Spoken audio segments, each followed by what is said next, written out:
Il est 13h, bonjour à tous, merci de votre attention. Voici les titres à la une de l'actualité ce 12 juin 2021. Ce samedi 12 juin 2021, reprise des élections législatives dans 6 circonscriptions. Les collèges électoraux de ces circonscriptions convoqués ce jour.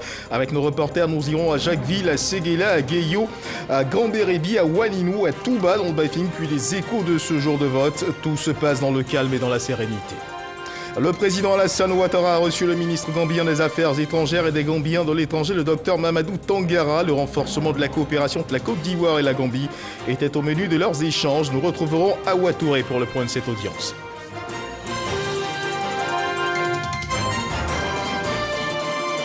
Nous sommes en pleine saison des pluies et le spectre des inondations plane sur Abidjan. Pour éviter que ces scénarios catastrophes se reproduisent cette année, l'ONAD, l'Office national de l'assainissement et du drainage, a pris des dispositions. Des ouvrages de drainage et d'évacuation d'un coût de 55 milliards de francs CFA ont été construits dans plusieurs communes du district d'Abidjan. Le ministre Bouaké Fofana appelle au respect de ces ouvrages. Et puis sachez que la première dame Dominique Ouattara a pris part au 10e anniversaire des épouses des ambassadeurs. On en parle dans cette édition. Merci de nous suivre. Oui, bonjour à tous. L'actualité en Côte d'Ivoire ce samedi 12 juin 2021, marquée par la reprise des élections législatives dans 6 circonscriptions où les résultats du scrutin du 6 mars dernier ont été annulés suite à des contestations et des décès. Les collèges électoraux de ces circonscriptions sont donc convoqués ce 12 juin dans cette édition des échos de ce jour de vote. Mais avant cette audience qu'a accordée le chef de l'État, Alassane Ouattara, à sa résidence de la Riviera Golf. Le président Ouattara a reçu le ministre gambien des Affaires étrangères et des Gambiens de l'étranger, le docteur Mamadou Tangara. Le renforcement de la coopération entre la Côte d'Ivoire et la Gambie était au menu de leurs échanges. Le point de cette audience avec Awa Touré. Le ministre gambien des Affaires étrangères et des Gambiens de l'étranger, Dr Mamadou Tangara, était porteur d'un message de son président, Adama Barrow, au président de la République, Alassane Ouattara. L'envoyé spécial du président gambien et le chef de l'État ont par ailleurs fait le point sur la coopération bilatérale entre les deux pays. Je suis porteur d'un message pour solliciter ses conseils, son appui par rapport à les questions qui nous tiennent à cœur. Et profiter de cette occasion aussi pour le remercier de la part du président Barrow pour le rôle très important qu'il a joué pendant la période de l'impasse politique en Gambie. Vous n'êtes pas sans savoir que la CEDEAO a joué un très grand rôle et c'est grâce à la sagesse des chefs d'État, dont le président Ouattara, qu'on a pu trouver une solution pacifique à cette crise post-électorale. Et dans toutes les instances de la CEDEAO, le président Ouattara n'a pas manqué de nous apporter son soutien. Parce que le président Barrow a l'habitude de dire que l'expérience ne s'apprend dans aucune université. Donc il est important d'aller auprès des aînés qui ont l'expérience, le savoir pour apprendre auprès d'eux et puis recueillir leurs conseils. Et puis aussi travailler à renforcer les relations entre la Côte d'Ivoire et la Gambie. Le ministre gambien des Affaires étrangères et des Gambiens de l'étranger a également indiqué qu'il est venu recueillir les orientations et conseils du président de la République Alassane Ouattara sur les questions brûlantes de l'actualité dans la sous-région ouest-africaine. Les épouses des ambassadeurs accrédités en Côte d'Ivoire ont célébré le 10e anniversaire de leur association. Pour l'occasion, elles se sont réunies à la résidence de leur présidente Farida Bougueitaya, épouse de l'ambassadeur de l'Algérie. L'épouse de l'ambassadeur de l'Algérie a profité de l'occasion pour dresser le bilan des activités de l'association ces 4 dernières années. C'était en présence de Dominique Ouattara, première dame de Côte d'Ivoire, marraine de l'association, Ahmed Traoré Régis Kofi. Soirée festive pour les épouses des ambassadeurs accrédités en Côte d'Ivoire. Elles se sont réunies à la résidence de leur présidente pour célébrer le 10e anniversaire de leur association. Un événement placé cette année sous le sceau de la richesse des cultures. Farida Bougueitaya, épouse de l'ambassadeur d'Algérie et par ailleurs présidente de la dite association, a saisi l'occasion pour dresser le bilan des activités de ces 4 dernières années. 10 années d'intenses activités d'un groupe de femmes généreuses, totalement dévouées, ayant œuvré avec courage, abnégation et bon cœur à cultiver l'amour du prochain et semer l'espoir pour soulager, apaiser et faire renaître de leur flétrissement des êtres frappés d'infortune que la chance a oublié de faire monter dans le train de la prospérité et du bonheur. Madame la Première Dame, Mesdames, ce 10e anniversaire nous donne l'occasion aujourd'hui de faire le bilan des 4 dernières années, consacrant ainsi la présence de notre groupe dans l'espace associatif ivoirien, avec le légitime sentiment de se sentir du cœur totalement ivoirienne. La réalisation la plus emblématique de notre bilan reste le forage de 3 puits d'eau potable au profit de 3 villages à quelques cinquantaines ou soixantaines de kilomètres d'Abidjan, qui ont eu un impact des plus positifs sur la vie de tous les jours, particulièrement celle des femmes. Une initiative jugée opportune par la Première Dame qui s'engage pour un monde plus juste, plus humain et plus solidaire. Devant cette belle assemblée, je suis heureuse de vous exprimer mes plus vives félicitations pour ces 10 ans de solidarité et de partage. Depuis plus d'une dizaine d'années, vous et vos sœurs, épouses des chefs de mission diplomatiques accrédités en Côte d'Ivoire, menez des actions caritatives au profit des populations vulnérables, en particulier des femmes et des enfants, avec une constance et une détermination remarquables. En effet, vous offrez régulièrement des dons en numéraire, en vivres et non-vivres, à de nombreux orphelinats, écoles et hôpitaux. Vous installez des puits d'eau pour faciliter l'accès à l'eau potable aux populations rurales.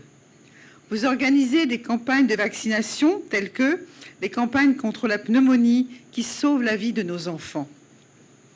Vous soutenez des initiatives au nombre desquelles l'association Sourire un jour, dont le but est de soigner les patients atteints de la NOMA, cette terrible maladie. Vous apportez également votre appui au centre de formation de jeunes filles de l'Institut Zagal de Yopougon. Et vous fournissez une assistance bénévole et apportez des dons réguliers aux indigents soignés à l'hôpital Mère-Enfant de Bingerville. Et je suis bien placée pour savoir combien cela est apprécié, mesdames. Je tenais également à vous dire qu'à titre personnel, je suis particulièrement touchée par vos actions car elles s'inscrivent dans la droite ligne de mon engagement humanitaire avec ma fondation Children of Africa. Avec la conviction que les petites initiatives comme les grandes ont leur importance, l'Association des épouses des ambassadeurs accrédités en Côte d'Ivoire s'est donnée pour mission d'encourager les initiatives en faveur des personnes les plus défavorisées. Voilà, belle ambiance donc au cours de cette rencontre et dans le cadre de l'implémentation de la stratégie Côte d'Ivoire 2030 et du programme Côte d'Ivoire solidaire 2021-2025, des missions malaisiennes et thaïlandaises ont sillonné la Côte d'Ivoire en vue d'établir des études approfondies de certains secteurs stratégiques. Hier vendredi à la primature, l'heure était à la restitution de ces missions. Le compte-rendu d'Alexis Ouedraogo. Durant 2 semaines, les missions malaisiennes et thaïlandaises ont sillonné la Côte d'Ivoire. Objectif, apporter leur contribution à l'élaboration des plans de transformation engagés par l'État pour l'implémentation de la stratégie Côte d'Ivoire 2030. Eux qui, il y a environ 20 ans ou 30 ans, étaient à l'étape où nous sommes aujourd'hui, comment ils ont fait en l'espace de 20 ans pour arriver si rapidement, si loin, afin que, tirant les leçons de leur expérience, nous puissions, nous, en 10 ans, arriver à faire ce qu'ils ont fait en 20 ans. Aquaculture, éviaculture, horticulture, autant de secteurs étudiés. C'est un véritable transfert de technologie, un transfert de savoir-faire que nous avons initié et que nous espérons se poursuivront, bien sûr, au cours des années à venir. Après cette première institution, la mission se poursuivra de façon virtuelle avec des échanges en continu jusqu'à la finalisation du rapport, comprenant notamment les principaux plans de transformation sectorielle opérationnalisables immédiatement. Et puis nous le disions à l'ouverture de cette édition, l'actualité en Côte d'Ivoire, ce samedi 12 juin 2021, marqué par la reprise des élections législatives dans 6 circonscriptions. Faisons à présent le tour de cette actualité avec nos reporters déployés sur le terrain. Du côté de Jacquesville se trouve Patricia Omouetia. Patricia, bonjour, vous êtes au groupe scolaire Jacquesville 1 et 2 où il y a 6 heures, il y a des bureaux de vote qui ont ouvert pour 448 inscrits. Les bureaux ont ouvert à 8 heures exactement, calme plat et affluence normale, c'est ce que vous nous dites, Patricia. Jacquesville, ce samedi matin, ambiance calme et paisible. Ici, au groupe scolaire 1 et 2 de Jacquesville, les responsables de la CEI et des bureaux de vote s'activent pour permettre aux populations de voter. Les choses commencent déjà très bien. Les représentants sont là. La population est prête à voter. Vous voyez déjà les gens dans les rangs. Comme nous ne sommes pas trop loin de la CEI, donc c'est ce matin qu'on a eu le matériel. Pour ces populations, la nécessité de voter s'impose. L'après-midi, je trouve que c'est un peu chargé. Le matin, c'est un peu relax, donc je passe pour accomplir ma mission un peu retournée. Un acte important pour la grande chancelière Henriette Dagli-Diabaté, cadre de la région, venue accomplir son devoir. Occasion pour le préfet de Jacquesville de faire un tour d'honneur pour se rassurer de la bonne évolution de ce début de vote. On peut dire que les choses sont sous contrôle. Ce matin, nous venons de visiter le premier bureau de vote. Tout est en place. Les électeurs sont en train de voter, d'accomplir leur devoir. À Toutou Jacquesville, commune et sous-préfecture, c'est au total 34 bureaux de vote pour Jacquesville, 21 bureaux de vote pour la sous-préfecture de Jacquesville et 23 bureaux de vote pour la sous-préfecture d'Atoutou. Voilà Patricia Omouetia que nous retrouverons certainement dans nos prochaines éditions. À Séguéla commune, on vote pour ces législatives. Les bureaux de vote ont ouvert depuis ce matin à 8 heures et pour ces premières heures de la matinée, l'affluence est pour le moment timide. Le dispositif électoral fonctionne parfaitement. Aucun incident à signaler dans les bureaux de vote visités. Le préfet de la région du Ourodougou, le préfet de Séguéla a voté. Les forces de l'ordre sont déployées pour garantir le bon déroulement du scrutin. À direction le Bafing, tout bas dans la région du Bafing précisément, et bien à Ouaninou. Allons d'abord à Ouaninou. Les bureaux de vote ont eux aussi ouvert à 8 heures précises. Les files d'attente des électeurs sont visibles. À noter la présence des forces de l'ordre et des observateurs. Tout se déroule dans de bonnes conditions sous le regard attentif du préfet qui fait une tournée des différents lieux de vote pour s'assurer du bon fonctionnement du scrutin. Samedi 12 juin, jour du scrutin pour les législatives partielles. À Ouaninou, au lieu de vote, groupe scolaire Ouaninou, il est 7h40. Les bureaux de vote se mettent en place. Tout le matériel est disponible. On attend 8 heures pour démarrer le scrutin. Bon, c'est le premier secrétaire qui n'est pas encore arrivé. J'ai signalé ça à la CEI. Donc je pense que jusqu'à 8 heures, ils vont nous envoyer un pour le remplacer. Les premiers électeurs sont déjà en rang. Les observateurs et les forces de défense et de sécurité FDS sont aussi à leur poste. Un peu plus loin, au groupe scolaire Sodepra, il est 8h02. Le scrutin a déjà démarré. Le préfet du département de Ouaninou accomplit tranquillement son devoir. Tout se passe normalement. C'est important de venir pour accomplir mon devoir civique en premier lieu et puis choisir quelqu'un qui peut envoyer le développement dans mon département. Le superviseur de la commission électorale indépendante fait sa tournée des bureaux de vote. Dans l'ensemble, il n'y a pas d'incident. Je viens du foyer. C'est un lieu de vote un peu spécial parce que c'est un foyer où il y a 3 BV et ces 3 BV sont dans une grande salle. Donc nous sommes en train de trouver les méthodes nécessaires pour ne pas qu'il y ait vraiment un engouement total. Donc cela vient d'être réglé aussi parce que là on a créé un bureau de vote en plein air, de toute sorte que voilà, tout va se passer bien. Après le costaud des Pras, cap sur le foyer. Ici, les choses sont bien avancées. Nous retrouvons le préfet de Ouaninou. Je voudrais donc lancer un appel à l'ensemble des populations, des électeurs, pour que tous acceptent d'aller voter dans le calme. Surtout que les populations, à la fin, acceptent le résultat. Un code de bonne conduite a été signé dans ce sens. Donc, j'ose espérer que tout va bien se passer et que cette fois-ci, les résultats proclamés seront acceptés aussi bien par les candidats que par la population. Cette circonscription électorale compte 97 bureaux de vote pour 13 206 électeurs. Voilà, à l'instant, le point de avoué depuis Waninwa Gueyo, comme vous pouvez bien le voir sur ces images qui seront bientôt à l'antenne. Eh bien, le vote a débuté à 8h précises au centre de vote IPP Gueyo résidentiel. Ce centre compte 3 bureaux de vote et attend 1247 électeurs. Tout se passe dans le calme, comme nous le confirme notre reporter Walter Amadou Ouattara.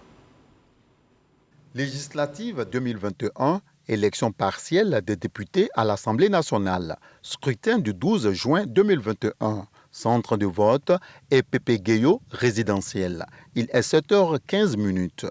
Déjà, ça se bouscule devant les bureaux de vote.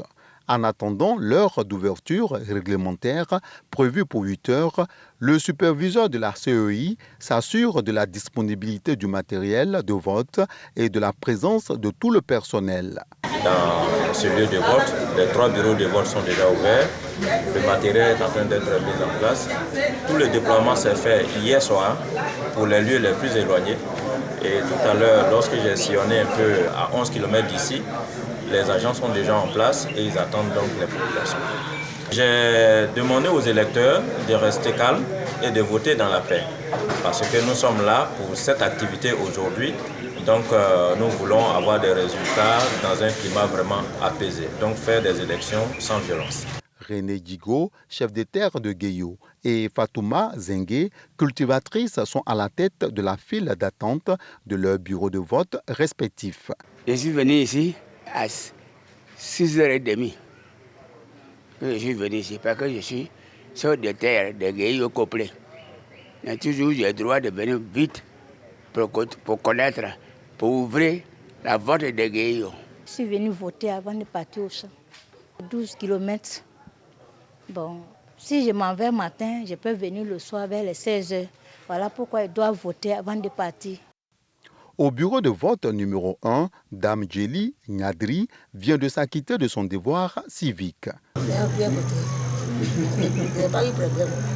Ici, 1247 électeurs sont attendus dans 3 bureaux de vote. Pour l'heure, tout se déroule dans le calme.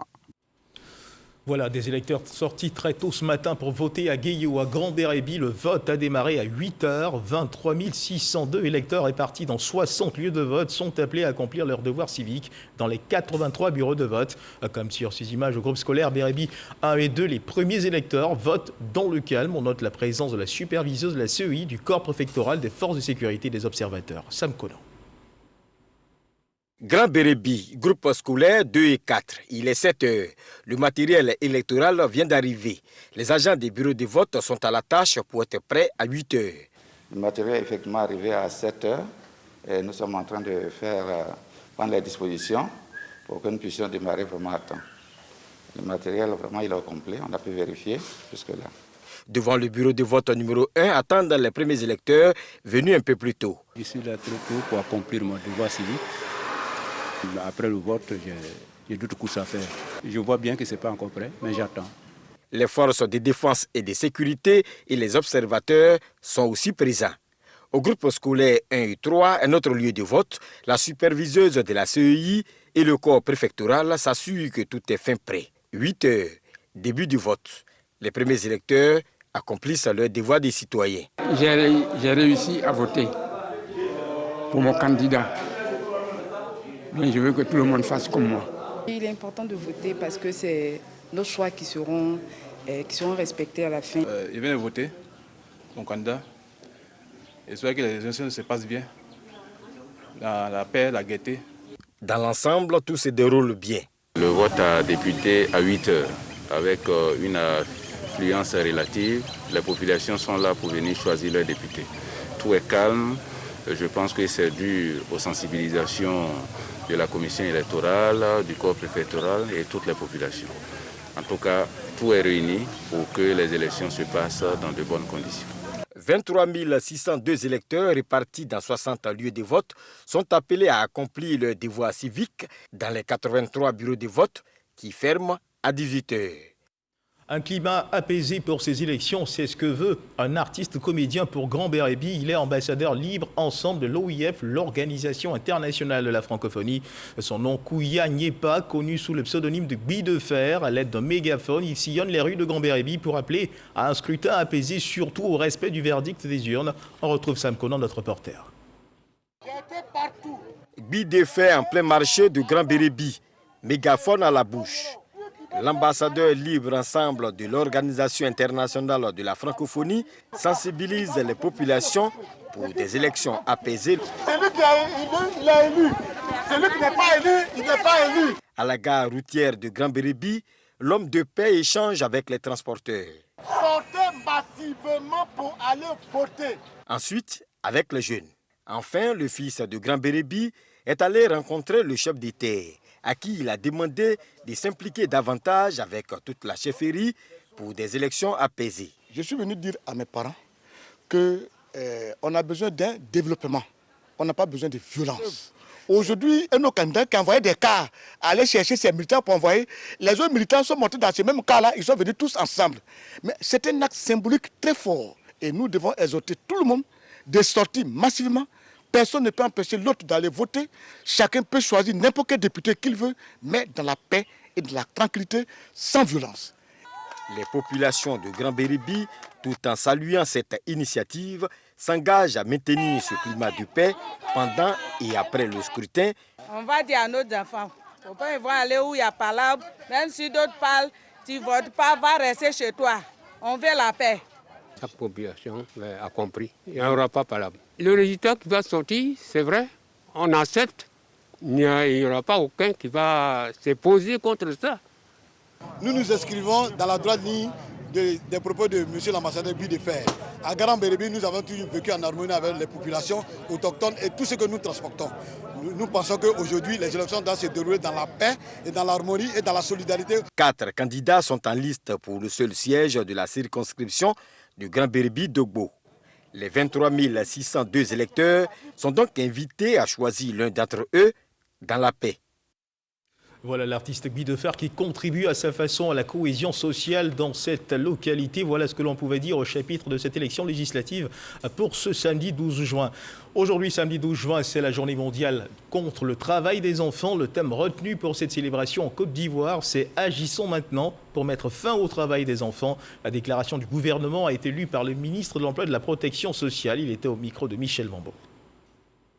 Agissons maintenant pour mettre fin au travail des enfants. Thème de la 20e édition de la Journée mondiale contre le travail des enfants. Un appel pressant à l'implication de tous pour accompagner l'action du gouvernement en vue de l'éradication du phénomène. Face au phénomène du travail des enfants, auquel malheureusement notre pays n'échappe pas, le président de la République, son Excellence, M. Alassane Ouattara, a pris des mesures visant l'éradication du dit phénomène. Ces mesures ont permis la mise en place d'un cadre de coordination à travers la création du Comité national de surveillance des actions de lutte contre la traite, l'exploitation et le travail des enfants, le CNETS, présidé par Mme Dominique Ouattara, première dame de Côte d'Ivoire, et du Comité interministériel de lutte contre la traite, l'exploitation et le travail des enfants, le CIM. Des mesures qui auront permis de renforcer la lutte. La stratégie s'articule autour de 4 axes principaux. La prévention, à travers des campagnes de sensibilisation et de renforcement des capacités des acteurs de la lutte. La protection et la prise en charge des enfants en situation de détresse, avec la construction de 3 centres d'accueil à Soubré, à Boaké et à Ferkessédougou. La poursuite et la répression, avec la création de 6 unités de police chargées de la lutte dans les villes de Mans, San Pedro, Soubré, Boaké, Korogo et Bondoukou, et le suivi-évaluation à travers donc le système d'observation et de suivi du travail des enfants en Côte d'Ivoire, SOSTECI. Une lutte acharnée pour le respect des droits des enfants et les résultats sont probants. Il s'agit, entre autres, du retrait et de l'assistance à plus de 10 000 enfants, de la poursuite et de la condamnation à des peines d'emprisonnement fermes de plus de 600 trafiquants d'enfants, de la construction et de l'équipement de plus de 40 000 salles de classe du primaire et préscolaire dans les zones à forte prévalence du travail des enfants. Cela a permis de faire passer le taux de scolarisation dans les localités de 58% en 2009 à 80% en 2019. La place des enfants est à l'école, non pas au travail. À l'occasion donc de cette 20e édition de la Journée mondiale contre le travail des enfants, plusieurs activités d'information et de sensibilisation sont prévues. Reportage signé Michel Mondot. Et puis sachez que le directeur général de l'Office national de la protection civile, l'ONPC, informe les populations que les prévisions météorologiques annoncent de fortes pluies avec un risque d'inondation dans le district autonome d'Abidjan du samedi 12 juin au dimanche 13 juin 2021. Le directeur général de l'Office national de la protection civile recommande à cet effet la prudence et une vigilance accrue. Il invite les populations au strict respect des consignes édictées par le gouvernement, à savoir libérer les zones à risque et dangereuses, se mettre à l'abri en cas de forte pluie, éviter les zones inondées lors des déplacements en voiture ou à pied, appeler les numéros secours en cas d'urgence ONPC 01 73 91 00 80, 01 73 91 00 73 ou le GSPM le 180. Et justement, saison des pluies, moment d'insomnie pour certaines familles, car depuis plusieurs années, saison des pluies rime avec inquiétude à cause des inondations qui engendrent d'importants dégâts. Pour éviter ces tristes scénarios, l'ONAD, l'Office national de l'assainissement et du drainage, a pris les dispositions. Des ouvrages de drainage et d'évacuation d'un coût de 55 milliards de francs CFA ont été construits dans plusieurs communes du district d'Abidjan. Le ministre Bouaké Fofana appelle au respect de ces ouvrages. Grâce Kando. De l'eau stagnante devenue verdâtre au fil des mois. Des traces des récentes pluies diluviennes qui, à chaque saison, met en péril la vie des habitants de ce site classé parmi ceux à risque. Nous sommes à Sagbé, un quartier de la commune d'Abobo. Quand il pleut, l'eau remplit complètement, ça rentre dans la cour là. L'eau là, ça t'attrape là. Là maintenant, on sort 2 mois, 3 mois.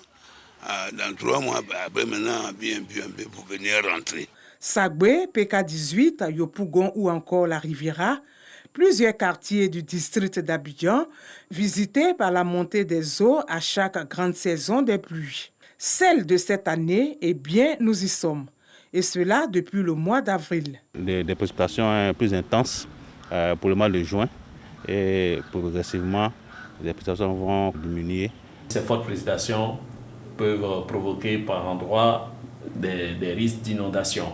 Donc il va falloir être vigilant pour éviter de se retrouver sinistré suite aux pluies que nous pouvons avoir durant ce mois de juin. Pour justement éviter des situations difficiles en cette période, l'Office national de la protection civile, ONPC, structure sous tutelle du ministère de l'Intérieur, a entrepris une visite de terrain du 11 au 27 mai dernier dans les zones à risque. 47 sites ont été visités. C'est non exhaustif, mais il s'agit des sites les plus critiques. Et sur ces 47, nous avons dénombré parfois des cuvettes, des bas-fonds, tantôt des dallots dans lesquels les populations se trouvent. Au thème de cette tournée qui a duré une dizaine de jours, l'ONPC fait des recommandations. On peut indiquer qu'il y a des sensibilisations à faire par les mairies et l'ONPC. Il y a des populations à déplacer pour éviter que ces populations ne courent des risques certains. Il y a des canalisations à faire en urgence. Il y a des canaux même à construire pour aller à l'exutoire, donc amener l'eau jusqu'à la lagune. Il y a des curages de caniveaux à faire par l'ONAD. Un appel déjà dans la vision de l'ONAD.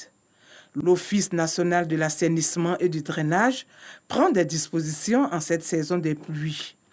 Des ouvrages d'évacuation des eaux pluviales ont été construits dans plusieurs communes du district d'Abidjan, D'où cette tournée d'imprégnation du ministre Bouaké Fofana. La prévention des inondations, c'est ça vraiment qu'on regarde aujourd'hui. C'est-à-dire les travaux de base qui vont régler le problème des inondations dans la durée, ces travaux-là aujourd'hui. Et c'est de gros chantiers qui ne sont certes pas visibles pour le commun des mortels, mais c'est le système de support du drainage. Et ces travaux sont financés par des bailleurs de fonds pour près de 55 milliards. Ce sont ces travaux-là qui vont nous permettre de régler de façon durable les questions d'inondation. De plus, certaines habitations installées sur des emprises ont été détruites. Des accords ont été trouvés avec les riverains et donc en l'occurrence pour la plupart d'entre eux sur le budget de 2021, on s'est accordé à leur payer le tiers du montant de leurs indemnités et en 2022, on devra solder la totalité des indemnités. Ils en sont d'accord, on a signé des documents, donc actuellement on est dans la phase de règlement de ces indemnités. Le total, c'est à peu près 4 milliards. Dédommagement des populations, promoteurs sensibilisés et travaux réalisés, des initiatives qu'apprécient les riverains. Avant, quand il pleuvait, on constatait que l'eau débordait. Voilà, on avait même peur de passer. Et depuis qu'ils ont commencé les travaux, ils ont fait l'autre pont. On constate que maintenant l'eau passe normalement, tout va bien. Ça va, il n'y a pas de souci, ça va maintenant. Ça va, tout va bien. On se sent très à l'aise parce que jusqu'à présent, les pluies qui sont arrivées, ça n'a pas fait encore effet. Pour la pérennisation de ces ouvrages, l'ONAD prévoit un plan. Il y aura un programme d'entretien préventif et puis on va stabiliser, on va protéger par des garde-corps. Mais on va aller plus loin. Je pense qu'ici, il faut envisager un espace piéton. Nous pensons même peut-être à des mobiliers de jardin pour que ce soit un espace de vie qui va intégrer la vie des riverains. On était déjà organisé, mais maintenant nous allons mettre l'accent avec la jeunesse pour pouvoir suivre l'entretien, pour ne pas déverser n'importe quoi dans les caniveaux, parce que ce n'est pas bien. Des ouvrages appelés à perdurer, le ministre Bouaké Fofana invite les populations au civisme et à leur bonne utilisation. Quand on se branche sur une canalisation d'eau de drainage, d'eau de pluie, et qu'on emmène là-bas nos eaux usées, les eaux de nos toilettes, on les amène dans ce canal, ça veut dire que les eaux de nos toilettes vont aller dans la lagune directement, sans traitement. Et les poissons vont se nourrir de ça, qu'on nous allons acheter après, que nous allons manger. Donc ça pose un vrai problème de santé publique. C'est pour cela que chacun doit être conscient de cela. Là, dans le cadre de ces travaux-là, on va trouver des solutions ponctuelles, des solutions durables pour la collecte des eaux usées, pour ne pas que ça se mélange aux eaux de pluie. Des messages de sensibilisation pour minimiser l'impact des précipitations. Notons que la grande saison pluvieuse, selon les prévisions météorologiques de la Sodexam, prendra fin au mois de juillet. Dossier Vidici proposé par Grace Cando et la crainte des inondations demeure, celle contre la Covid-19 également, à suivre l'évolution de la maladie en Côte d'Ivoire.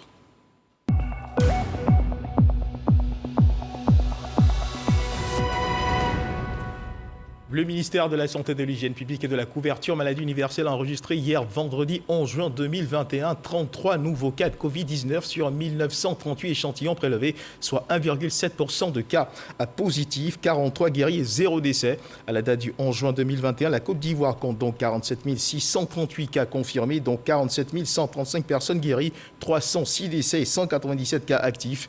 Voilà, et juste avant de refermer les pages de cette édition, le rappel de ce qui a constitué l'essentiel de l'actualité dans cette édition. Eh bien, la reprise des législatives, ce jour de vote, l'audience accordée par le président Ouattara au ministre des Affaires étrangères de la Gambie, ainsi que la participation de la première dame Dominique Ouattara au 10e anniversaire des épouses des ambassadeurs. C'est la fin de cette édition. Merci de nous avoir suivis. Dieu garde la Côte d'Ivoire.